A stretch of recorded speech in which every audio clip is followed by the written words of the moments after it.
नमस्कार। जैसा कि कल मैंने आपको असगर वजाहत जी की इस पुस्तक से उनके द्वारा लिखी गई विस्तृत भूमिका पढ़ के सुनाई थी, आज चलिए मैं आपको अपनी पसंद की पहली कहानी पढ़कर सुना रही हूँ। शीर्षक है गिरफ्त।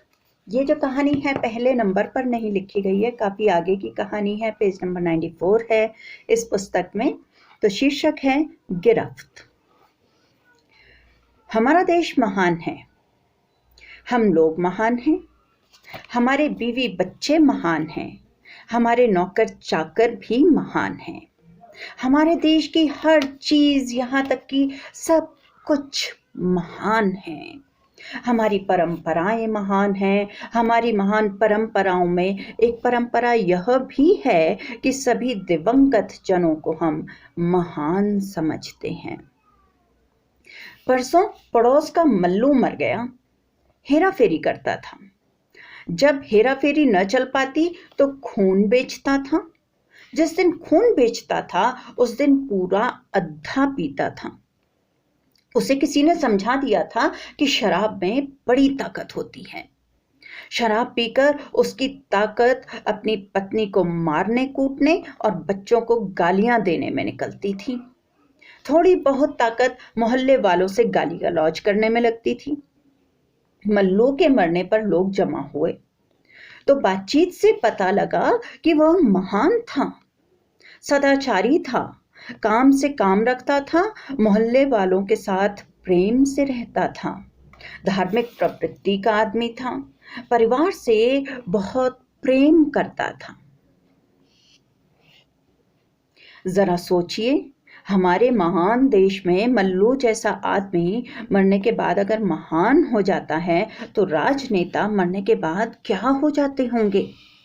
राजनेताओं के मरने के बाद उनकी महानता सिद्ध करने के लिए तरह तरह के कार्यक्रम आयोजित होते हैं।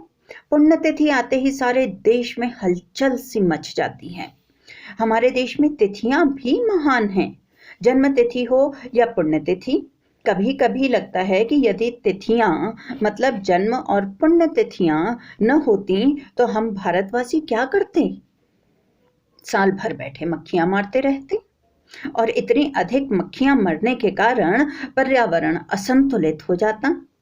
तब पर्यावरण का संतुलन बनाए रखने के लिए अमेरिका से मक्खियां मंगवानी पड़ती।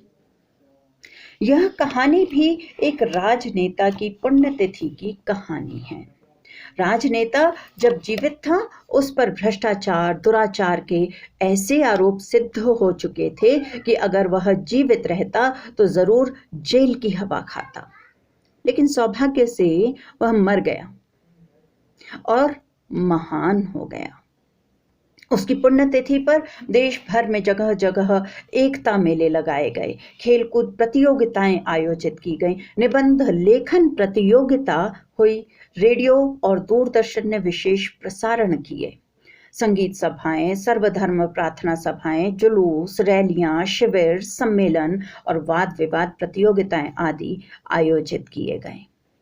इन सब आयोजनों में सबसे ज्यादा शामत आई स्कूली बच्चों की।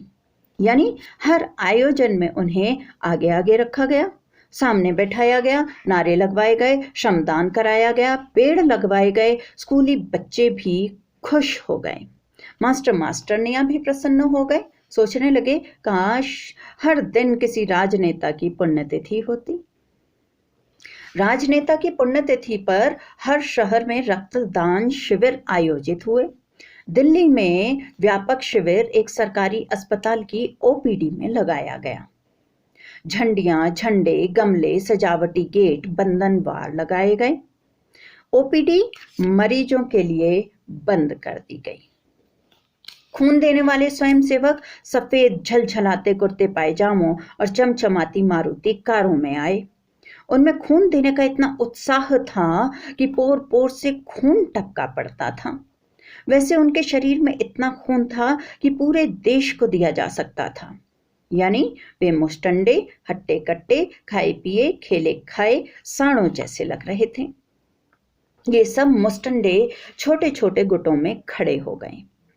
दरअसल लघु उप राज्य मंत्री पुण्यतिथि आयोजन में आ रहे थे। उन्हीं के कर कमलों द्वारा इस रक्तदान शिविर का उद्घाटन होना था। लघु उप राज्य मंत्री के आने से पहले एक विदेशी स्त्री आधम की और पिछली सीट से गीता जी उतरी, उम्र 40 के आसपास, पर देखने में घाघ। एक उभरते हुए उद्योगपति की दूसरी पत्नी। कुत्ते पालने और राजनीति का शौक। कुत्ते पालने का शौक तो शादी के बाद कुछ कुछ कम हो चला है, लेकिन राजनीति वही पुराना इश्क। अपार धन, व्यापक संपर्क, सैकड़ों चमचे पिछले साल राज्यसभा में आते आते रह गई। गीता जी आई तो बाहर आ गई। भाग दौड़, आगे पीछे, दाएं बाएं, ऊपर नीचे, अंदर बढ़ी। तभी कैमरा टीम आ गई। उसके पीछे मंत्री जी की गाड़ी। जय जयकार। देश का नेता कैसा हो, पापी, भ्रष्टाचारी, अपराधी हो। मुस्कान सज गई। जेब में चमचमाता कलम, कलफ कपड़ों से टपक पड़ता। कपड़े हथियारों की तरह बज रहे थे। जो चीज कपड़ों से छू जाती थी कट जाती थी। इस तरह जुड़े थे जैसे जुड़वा बच्चे हों। गीता जी ने मंत्री के माला डाली। करतल ध्वनि हुई। मंत्री जी रक्त देने बेड के पास पहुंचे। सबसे पहले बेड पर गीता लेटी रक्त दे रही थी। मंत्री जी और गीता जी पर कैमरे चमके। दूरदर्शन वालों ने छायांकन किया। मंत्री जी ने रक्त देने वालों के दिल बढ़ाए। बाहर निकलकर अनर्गल सा भाषण दिया, जिसमें सिद्ध कर दिया कि वे ही नहीं, सुनने वाले तक महाघाघ हैं। तालियां बजती रहीं। मंत्री जी कार में बैठे और उड़ गए। अगले रक्तदान शिविर में उनकी प्रतीक्षा हो रही थी। गीता जी कार में बैठने ही वाली थीं, मेला उखड़ने ही वाला था कि एक जूनियर डॉक्टर अंदर से भागता हुआ आया। वह बुरी तरह हाँफ रहा था। बोला, अभी अभी फोन आया है, पीएम यहां आ रहे हैं। पीएम यानी प्राइम मिनिस्टर, प्रधानमंत्री? जी हां, प्रधानमंत्री। उनका कार्यक्रम बदल गया है। जिस प्रार्थना सभा में उन्हें जाना था वहां बम पाया गया है। थैंक गॉड, फटा तो नहीं? प्रधानमंत्री के जाने के पहले फट गया। थैंक गॉड, कोई मरा तो नहीं? 22 आदमी। थैंक गॉड, इससे ज्यादा मर जाते तो हम क्या करते? फिर गीता जी को याद आया कि प्रधानमंत्री अभी अभी आ रहे हैं। वे अंदर की ओर भागी। दूरदर्शन की विशेष कैमरा टीम आ गई। विदेशी समाचार एजेंसियों की टीमें आ गईं। गोरे संवाददाताओं ने रंग जमा दिया। ब्लैक कैट आ गए। ऊंचे अधिकारी आ गए। पुलिस की वर्दियों में अपराधी और अपराधियों की वर्दी में पुलिस वाले आ गए। गीता जी ने अंदर डॉक्टर से कहा, प्लीज डॉक्टर, मैं फिर से ब्लड डोनेट करना चाहती हूं। डॉक्टर समझदार था। बोला, लेकिन अभी अभी तो आपने खून दिया है, मैं फिर देना चाहती हूं। लेकिन ऐसा कैसे हो सकता है, ये तो आपको सोचना है।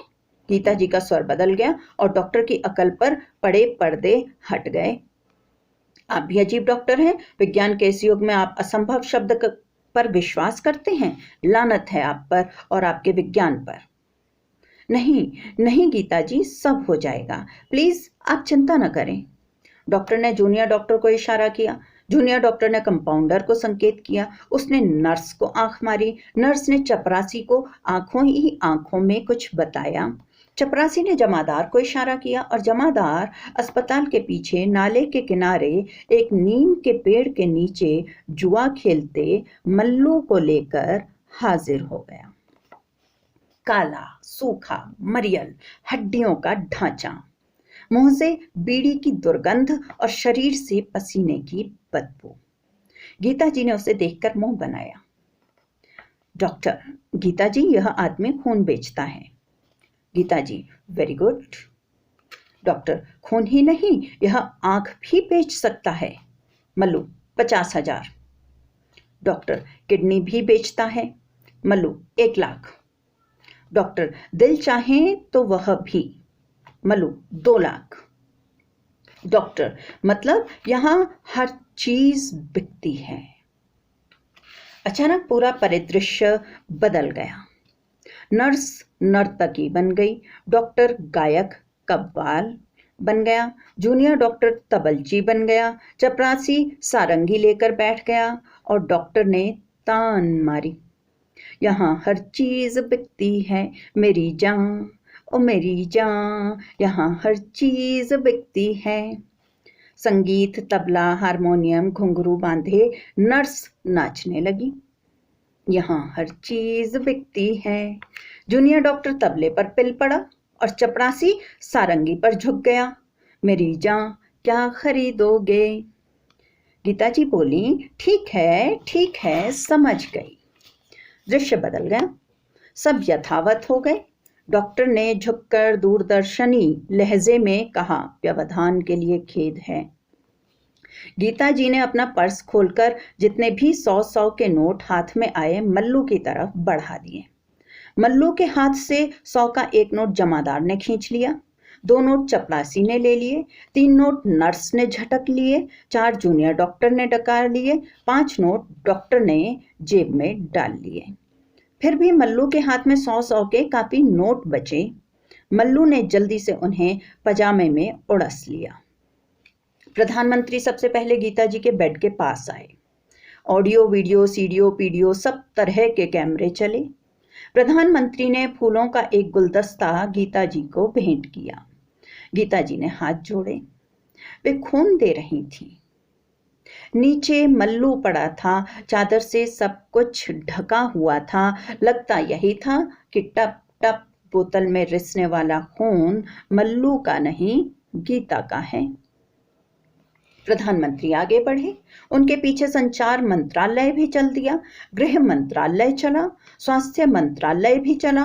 गीता जी फुर्ती से उठी और फूलों की एक मोटी सी माला लेकर दरवाजे पर गईं। जब प्रधानमंत्री बाहर निकलेंगे तो वे डालेंगी। बोतल में खून टपक रहा था। मल्लू टेंट में दाबे रुपयों को मुट्ठी में दाबे सोच रहा था, 2 महीने का राशन लाकर डाल देगा ताकि रोज रोज की किलकिल खत्म हो जाए। सबके कपड़े भी बन जाएंगे, बच्चों के लिए मिठाई भी ले जाएगा और जमकर पिएगा, ताकत आ जाएगी। विलायती पिएगा, मुर्गा भी खाएगा। सेकंड शो पिक्चर देखेगा। पिक्चर के दृश्य आंखों के सामने घूमने लगे। फिर धीरे धीरे उसकी आंखें बंद होने लगी। बूंदें टपक रही थी। उसने जोर लगाकर आंखें खोलनी चाहिए, लेकिन गहरी नींद के दबाव में आंखें बंद होती गईं। पर टेंट में दबे नोटों पर उसकी गिरफ्त मजबूत हो रही थी। तो ये थी असगर वजाहत जी की कहानी गिरफ्त। जैसा कि उन्होंने अपनी भूमिका में ही आगाह कर दिया था कि उनकी कहानियां सुगंधित नहीं होने वाली हैं। हमें यथार्थ के लिए, कठोर यथार्थ के लिए तैयार रहना होगा। तो चलिए, अगले सेशन में, अगली वीडियो में मैं आपके लिए इनकी अगली कहानी लेके आऊंगी। आज के लिए इतना काफ़ी है। धन्यवाद।